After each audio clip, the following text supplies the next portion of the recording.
तो बच्चों, आज हम सब पढ़ेंगे पाठ 2 बुद्धि का फल। एक रोज की बात है। बादशाह अकबर के दरबार के राजा का एक दूत पहुंचा। उसने बादशाह अकबर से एक नई तरह की मांग करते हुए कहा, आलम पना, आपके दरबार में एक से बढ़कर एक बुद्धिमान, होशियार तथा बहादुर दरबारी मौजूद हैं। हमारे महाराज ने आपके पास मुझे एक घड़ा भरकर बुद्धि लाने को भेजा है।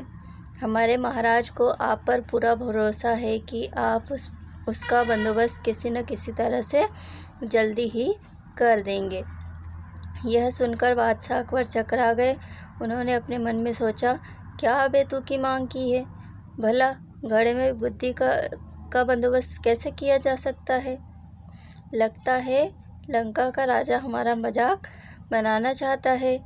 कहीं वह इसमें सफल हो गया तो, है ना। तभी बादशाह को बीरबल का ध्यान आया।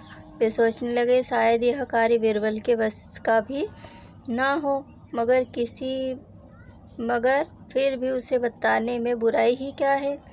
जब बीरबल को बादशाह के बुलाने का कारण ज्ञात हुआ तो वह मुस्कुराते हुए कहने लगे, आलम पनाह, चिंता की कोई बात नहीं, बुद्धि की व्यवस्था हो जाएगी, लेकिन इसमें कुछ हफ्ते का वक्त लग सकता है ना।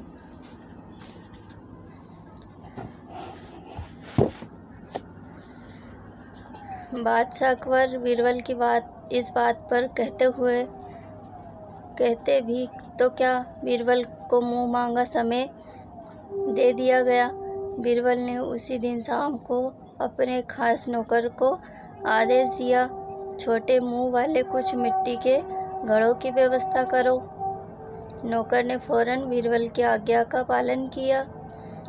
घड़े आते ही बीरबल ने अपने नौकर को लेकर कद्दू की एक बेल के पास गए।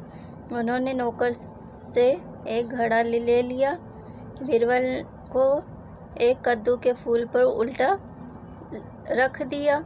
इसके बाद उन्होंने सेवक को आदेश दिया कि बाकी सारे घड़ों को भी इस तरह कद्दू के फूलों पर उल्टा रख दें।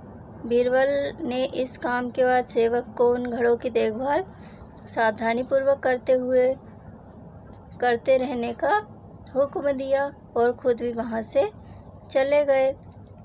बादशाह अकबर ने कुछ दिन बाद इसके बारे में पूछा तो तुरंत उत्तर दिया, आलम पना, इस कार्य को हो चुका समझे। वह 2 सप्ताह का समय और चाहिए और उसके बाद पूरा घड़ा बुद्धि से लबालब भर जाएगा। बीरबल ने 15 दिन के बाद घड़ों के स्थान पर जाकर देखा कि कद्दू के फल घड़े जितने बड़े हो गए हैं। उन्होंने नौकर की प्रशंसा करते हुए कहा, तुमने अपनी जिम्मेदारी बड़ी कुशलता से निभाई है, इसके लिए तुम्हें इनाम देंगे। इसके बाद बीरबल ने लंका के दूत को बादशाह अकबर के दरबार में बुलाया और बताया कि बुद्धि का घड़ा लगभग तैयार है। लंका के दूत के आने पर बीरबल ने फौरन ताली बजाई। ताली की आवाज़ सुनते ही बीरबल का सेवक एक बड़ी थाली में घड़ा लिए हुए बड़ी शान से दरबार में हाजिर हुआ। बीरबल ने घड़ा उठाया, उसे लंका के दूत के हाथ में सौंपते हुए कहा, श्रीमान, लीजिए श्रीमान, इसे आप अपने महाराज को भेंट कर दीजिए। लेकिन एक बात अवश्य ध्यान रखिएगा कि खाली होने पर यह कीमती बर्तन हमें जैसे का तैसा वापस मिल जाना चाहिए। इसमें रखा बुद्धि का फल भी तभी प्रभावशाली साबित होगा जब बर्तन को कोई नुकसान न पहुँचे। इस पर दूत ने बीरबल से पूछा, हुजूर, क्या मैं इस बुद्धि के फल को देख सकता हूँ।